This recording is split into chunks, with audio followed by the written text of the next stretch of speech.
There are things this investigation got right. There are things it got wrong. And then there are things that were done or not done in the first 48 hours of this case that no amount of additional resources, no amount of FBI involvement, and no amount of DNA technology can fully undo. Today is day 71. Nancy Guthrie, the 84-year-old mother of television anchor Savannah Guthrie, has been missing since the early hours of February 1st, 2026. She was taken from her home in the Catalina foothills of Tucson, Arizona, by a masked, armed individual whose identity has not been publicly confirmed 10 weeks into what the FBI is treating as a targeted abduction. A $1 million reward from her family remains unclaimed. An additional $50,000 federal reward is unclaimed. No arrest has been made. This week, something shifted in the public conversation about this case.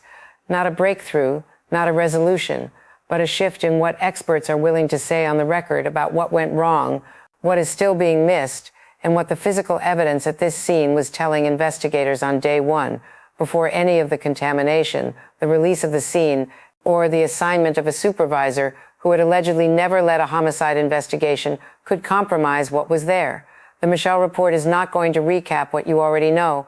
You have been following this case. You know the timeline. You know the camera footage. You know the Bitcoin ransom that came and went without producing a result.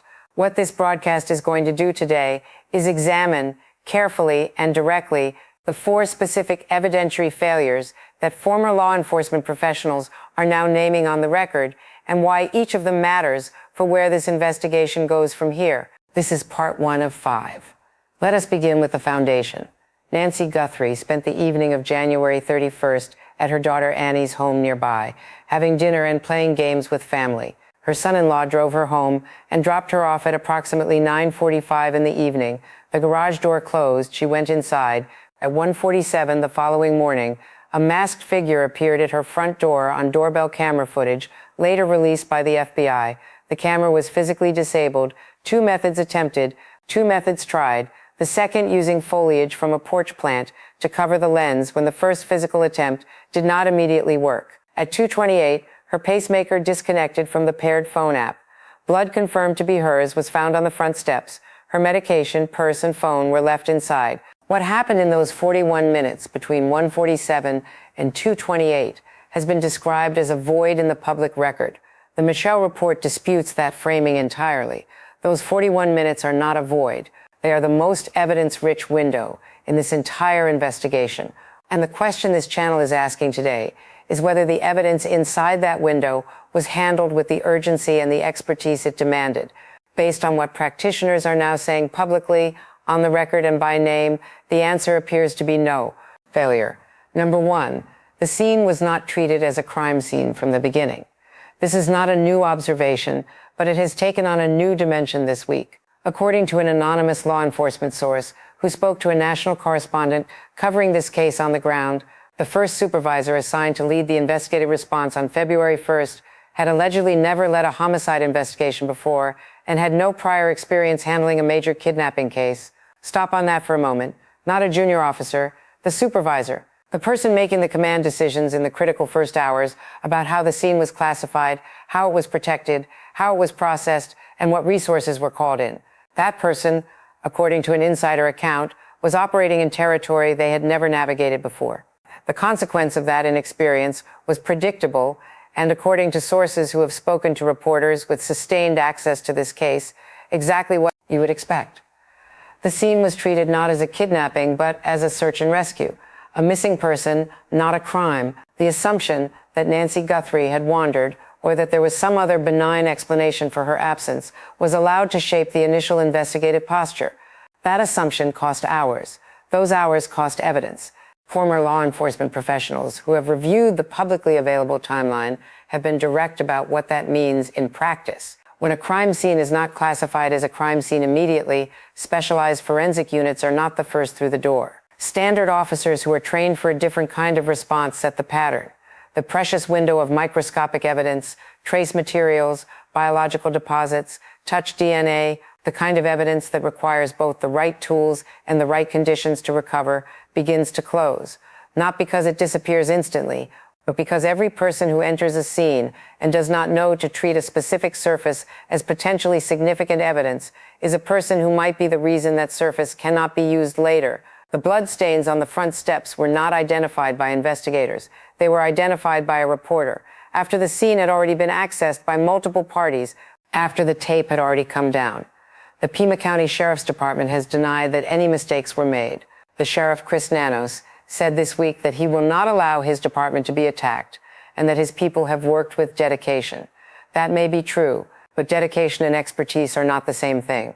And the question of whether the right expertise was deployed at the right moment in the right way is a question that a denial from the sheriff himself cannot answer. Failure number 2, the circle driveway. This one has received almost no coverage outside of a small group of practitioners and journalists who have been watching this case with forensic precision. But it may be among the most consequential missed opportunities in the physical evidence record of this investigation. Former FBI Special Agent Maureen O'Connell, who served on the FBI's elite evidence response team, the forensic unit called in for the highest stakes crime scene processing in the country, reviewed drone footage of Nancy Guthrie's property and came to a specific professional conclusion. She said she believes the vehicle that transported Nancy was staged in the circle driveway at the front of the property, not at the rear gate that has received the majority of public and investigative attention. Her reasoning was operationally specific. A neighboring property had a dog. Dogs bark at unfamiliar vehicles and unfamiliar people in quiet residential neighborhoods at 2 a.m. If the original plan was to exit through the rear of the property, and if that dog's reaction created a risk of drawing attention, the vehicle would have moved.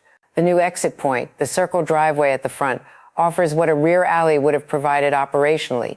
Pull in, load, roll forward, gone. No reversing in the dark.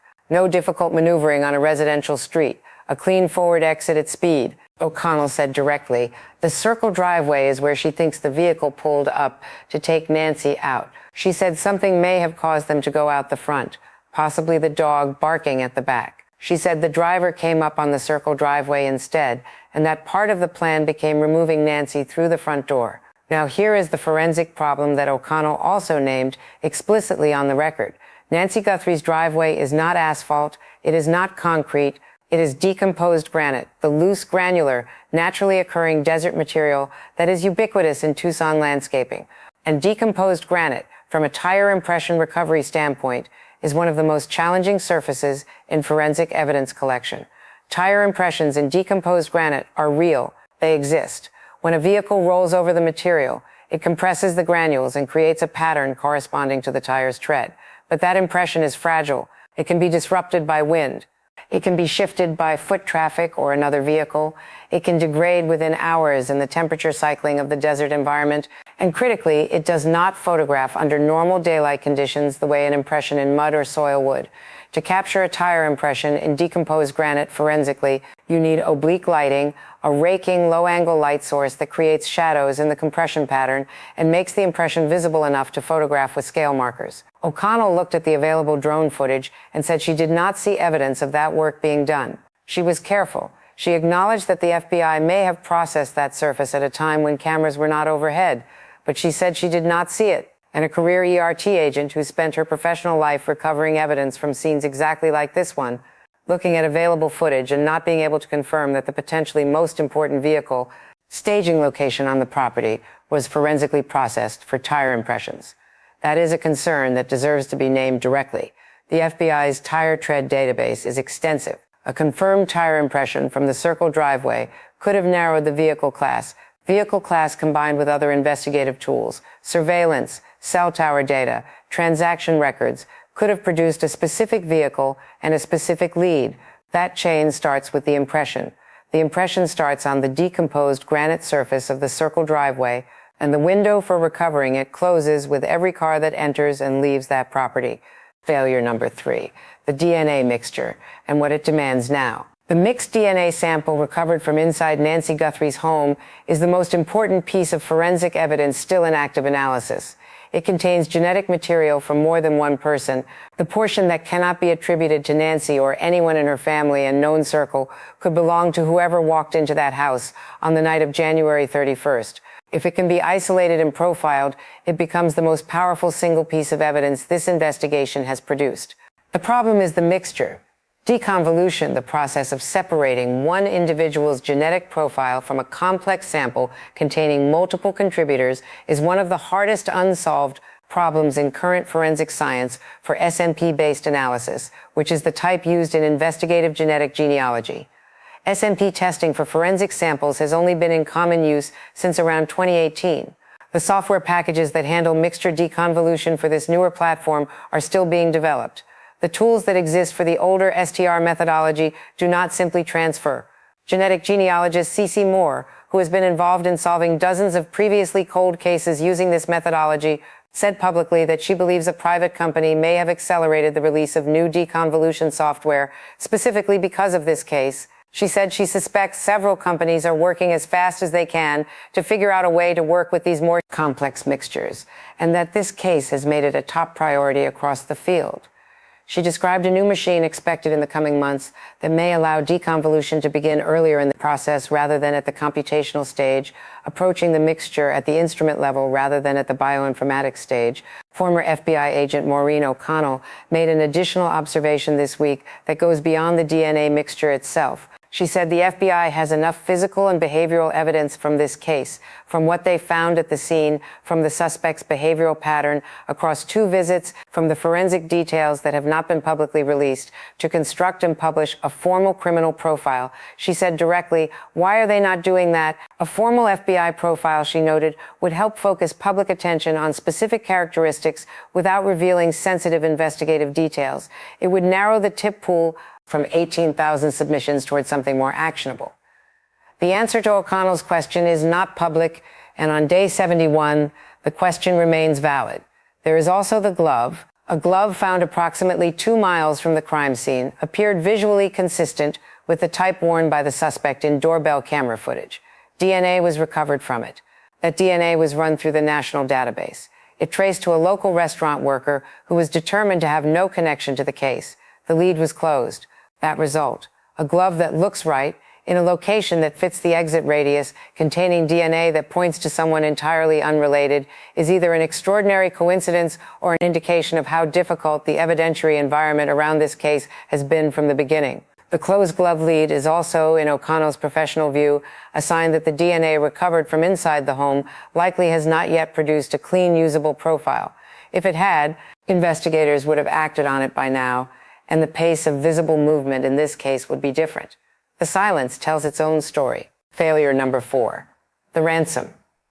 This is where the Michell Report is going to say something clearly that most coverage of this case has circled around without landing on directly. The original 2 ransom notes, the ones demanding $4 million and then $6 million with hard deadlines, were assessed by the FBI as likely authentic communications from the actual abductors. The family was prepared to pay. They held back because investigators believed at the time that they had a method of tracing the Bitcoin wallet. A small deposit was made into that account. The trace failed. The note writer went completely silent. 7 weeks later, not a word from the source the FBI believed was communicating directly on behalf of whoever held Nancy. Here is what the Michell Report wants to examine about that sequence. The decision to attempt to trace rather than simply allow payment, or to structure a payment in a way that served both the family's goal and the investigative goal simultaneously, is the kind of judgment call that has enormous consequences in cases where the victim is 84 years old, medically dependent, and where the abductors, in their own note, threatened to take her life if the deadline was not met. That decision was made by people inside the FBI who were managing the case in real time. Whether it was the right call in the circumstances available at that moment is something that investigators with full access to the information can evaluate. What the Michell Report can say is that the outcome, silence from the original note writer after the deadline, no confirmed proof of life, no subsequent communication, is the worst possible result from a ransom management strategy, and it cannot be walked back. Savannah Guthrie returned to her anchor desk this week. She said it was good to be home. Her colleagues surrounded her with the kind of warmth that a team shows when someone has carried something unimaginable for weeks and then had the courage to walk back into the room.